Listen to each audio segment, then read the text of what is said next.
SOPA, the Stop Online Piracy Act, is currently under continued heated discussion in the House Judiciary Committee. For those of you that don't know, and I don't know how you don't, SOPA is a bill that was intended to dissuade copyright infringement online, but its actual effect would be to literally destroy most of the internet as we know it, not only by making websites responsible for infringing materials posted by their users, but also by stipulating that an entire site can be taken down for a single reported instance of allegedly infringing content. And did I mention that this bill is completely unconstitutional because it violates the basic right of, free speech? Bam, sucker. An amended version of the bill was presented yesterday, but committee member Daryl Issa said, quote, "It retains the fundamental flaws of its predecessor and threatens the very integrity and culture of the internet." Very strong and very true words. I've resolved that if this bill passes, I will carry out my dream of starting a free country, the country of open sourcia, where speech can be truly free, and companies that don't get with the program will just die like they should, because they shouldn't be allowed to just throw tantrums to get what they want. The main supporters of this bill are, what a surprise, the motion picture and music recording industries, who for some reason are completely unwilling to get with the times and still erroneously think that online sharing of content necessarily represents lost revenue. The fact is simply that these production companies are trying to make money the same way that they always have, while largely missing out on the opportunity to capitalize on the new forms of distribution and sharing, and then complaining that everyone is out to get them and costing them money and so forth, whereupon they use the billions of dollars that they do have to lobby for legislation to sue hapless individuals for money to recoup the losses that they caused themselves. But, as always, maybe I'm wrong. Maybe the internet needs to be censored in order to protect the interests of copyright holders, in order to protect the greater good. If that's what you think, then by all means leave a comment telling me your opinions. We move on to politics. The United States has been at war with Iraq since March of 2003, and now, as of yesterday, December 15th, the U.S. has formally ended the war to leave behind hundreds of thousands of deaths, both military and civilian, and not a whole lot of substantive progress that I can discern.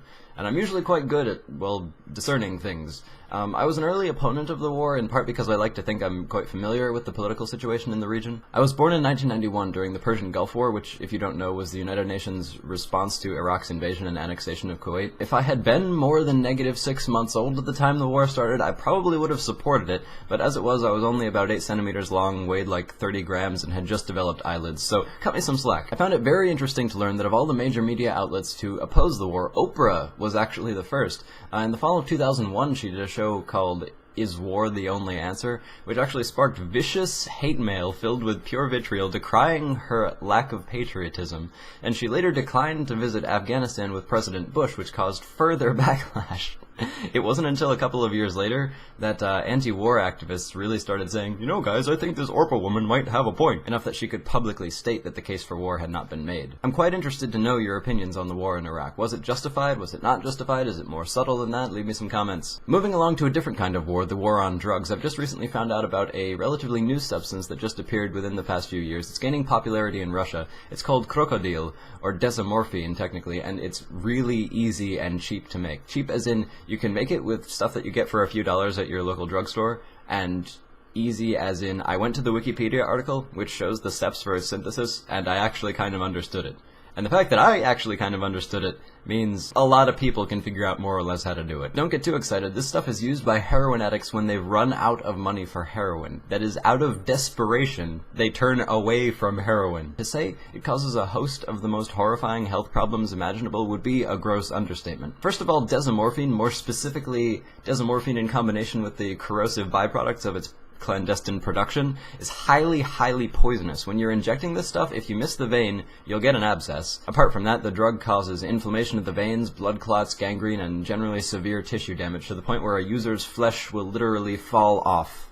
I won't show you pictures, I'll spare you. Estimates of life expectancy for a full-time user of crocodile vary between, get this, 1 and 3 years. That is less time than many people living with AIDS. The reason I bring this up, first of all, is that this is horrifying and something needs to be done about it. But second, crocodile serves as a perfect example of drugs that are so bad for a person that the very fact that they are being made betrays a terrible failing of a country, both economically and in drug law enforcement and rehabilitation. What do you think? What can Russia do to put an end to crocodile? And do you think that the existence of drugs like crocodile is a valid argument for why less harmful drugs such as marijuana should be made legal? To end on a lighter note, here's a Sprint advertisement I found a while back showcasing the differences between AT&T, Verizon, T-Mobile, and Sprint's data plans. it's a penis, right? I mean, like, I don't want to say everything looks like a penis, but this, like, Sprint, you will have this great, big, massive, erect data plan that continues to be straight. And I don't know why I'm Scottish all of a sudden. And then these like, other companies, they're like, oh, I'm all flaccid and horrible. Like, I'm not as good as Sprint because I don't have a big cock. So this has been the news. I'm Whatever Not So, wishing you a very good and very free whatever.